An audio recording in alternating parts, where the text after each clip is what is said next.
in Fort Worth has issued a severe thunderstorm warning for northeastern Parker County in north central Texas, northern Tarrant County in north central Texas, until 5 p.m. Central Daylight Time.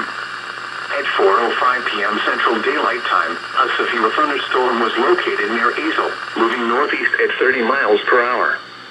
Hazard, 60 miles per hour wind gusts and quarter-size hail. Source, radar indicated.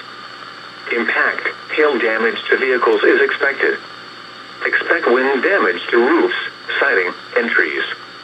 Locations impacted include Fort Worth, Grapevine, Haltom City, Keller, Southlake, Weatherford, Watauga, Colleyville, Saginaw, White Settlement, Azle, Sansom Park, Lake Worth, Eagle Mountain, Briar, North Richland Hills, Pecan Acres, Willow Park, Reno, and Blue Mound.